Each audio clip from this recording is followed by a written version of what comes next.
Ever get that feeling, where an album just sticks with you? Years later, a certain lyric or sound can still send chills down your spine. Oh, absolutely. Today, we're diving into one of those musical mysteries, Neutral Milk Hotel, and their album, In the Aeroplane Over the Sea. A great choice, by the way. It's remarkable how that album, released back in '98, still holds this incredible power. It really is. And we asked you listeners to send in your thoughts, articles, anything you found interesting about Neutral Milk Hotel, and wow, did you deliver. It's clear this isn't just an album for many people, it's an experience. We've got articles dissecting the lyrics, interviews with fans, even a story about a high school play based on the album. It's a whole world built around these songs. It's fascinating how a band can spark that level of devotion, that desire to dig deeper, to understand. Especially considering the band, led by the enigmatic Jeff Mangum, pretty much disappeared from the public eye right after its release, almost like they dropped this masterpiece and went, okay, figure that out. And figure it out, we have. For years, fans have been dissecting lyrics, debating meanings, trying to unravel the enigma that is Jeff Mangum. It's true. Theories abound, interpretations clash. Sometimes I wonder if even Mangum knew exactly what he was tapping into when he created this album. It's like he provided the puzzle pieces but left the picture on the box completely blank. Makes you think, right? So, for those hearing about Neutral Milk Hotel for the first time, paint us a sonic picture. How would you even begin to describe their sound?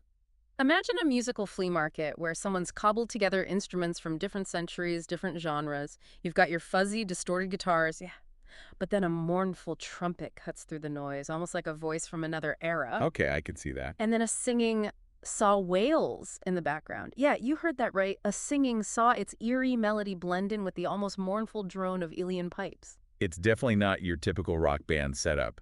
It's interesting that you say captivating because that's the thing, isn't it? It's jarring, it's unexpected, but it draws you in. Absolutely. There's something about that blend of the familiar and the utterly unexpected that just grabs hold of you. Kind of like a beautifully illustrated children's book with themes that hint at something darker, something more profound lurking beneath the surface. Which, come to think of it, is a pretty fitting analogy for the album's lyrical content, wouldn't you say? You hit the nail on the head there. That's precisely it.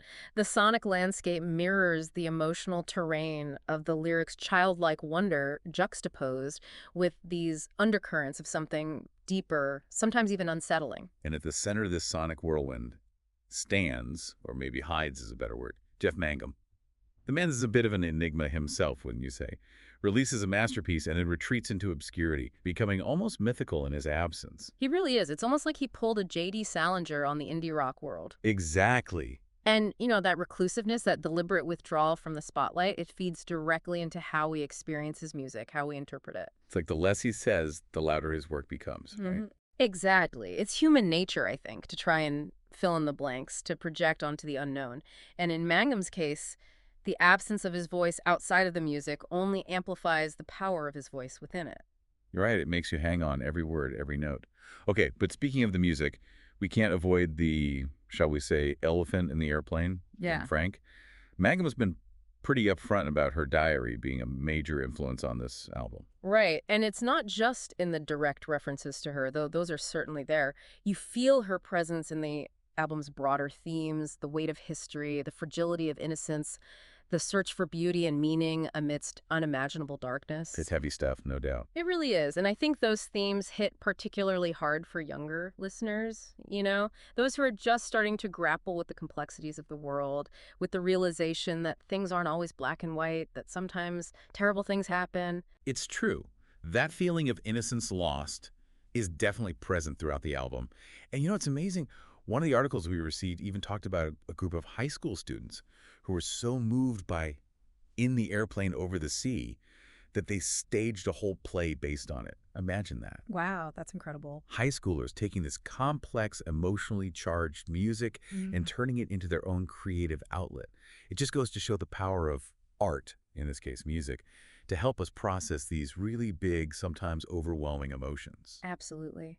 Sometimes art gives us the language to express what we're feeling inside, especially when words fail us. And that's definitely something In the Airplane Over the Sea seems to do exceptionally well. It's that rawness, that vulnerability in Mangum's lyrics that makes it so relatable, don't you think? It Right. doesn't feel polished or overthought. Right, like he's not trying to package these big, complicated emotions for mass consumption. Exactly. There's no filter, no pretense. It's like we're hearing these raw, unfiltered emotions: fear, longing, the ache of first love in their purest form.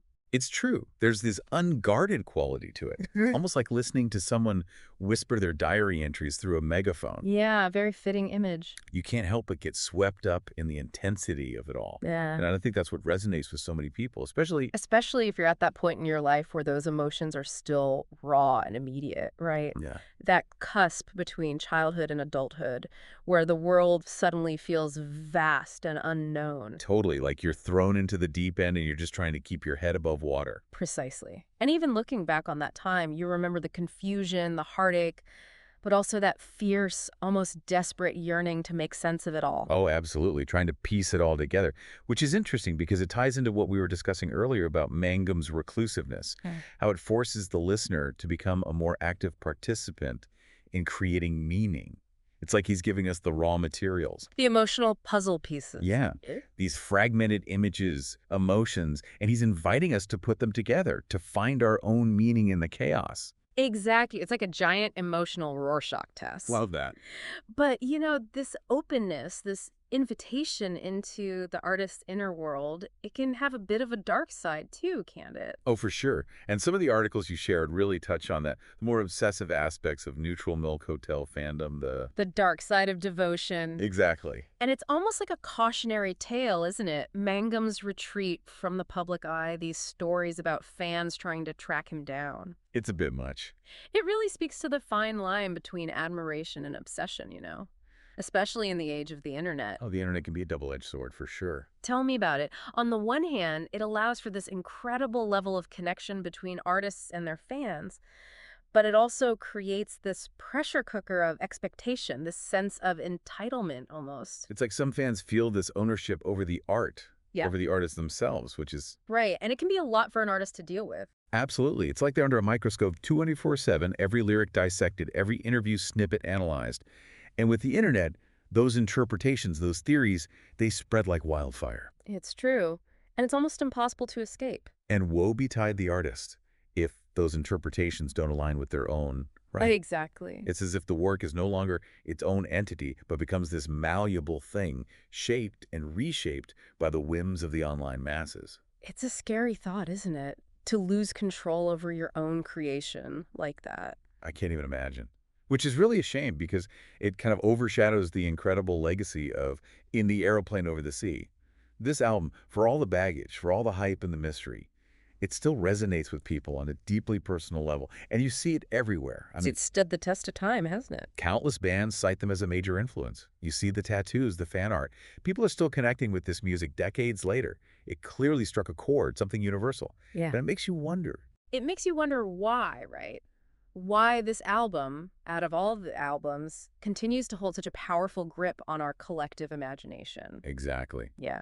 What is it about this album, recorded before social media even existed, before music streaming, that still feels so relevant, so immediate today? It's really remarkable, isn't it? It really is. Maybe it's because in the Airplane Over the Sea, it taps into something universal. Oh, I like that. Go on. That feeling of being young and kind of overwhelmed by the world, Go. grappling with those big questions about love, loss, the search for meaning.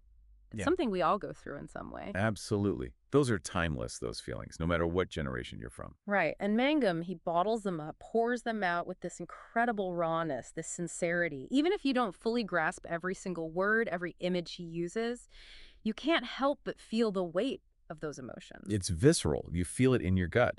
Exactly. And I think that's a huge part of its appeal. It's not trying to spoon feed you interpretations, give you all the answers.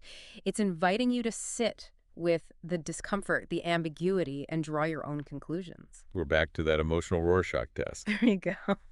It's not about cracking a code. It's about letting the music wash over you, evoke your own memories, your own anxieties, even those little joys we forget about. It's about finding your own meaning in the music. Exactly. And, that's a powerful thing. In a world that often demands clear-cut answers, in the Aeroplane Over the Sea, it kind of throws that out the window. It embraces the mystery. Exactly. And maybe that's the most profound message of all, because in a world obsessed with knowing everything, with having it all figured out, there's something to be said for leaning into the unknown. I love that. So for our listeners out there who might be feeling that little spark of curiosity, that urge to dive into the world of Neutral Milk Hotel for themselves, what would you say to them? I'd say go for it. Put on the album, let the music wash over you, and see where it takes you. Don't overthink it. Embrace the mystery. Absolutely. You might be surprised by what you discover. Beautifully said. And on that note, I think we'll wrap up this deep dive into the enduring mystery of Neutral Milk Hotel and In the Airplane Over the Sea. A huge thank you to you for joining us today and for lending your expertise to this conversation. It's been a pleasure. And to our listeners, thank you for tuning in and for sharing your thoughts and interpretations. Until next time, keep exploring, keep questioning, and keep those ears open for the music that makes you feel something.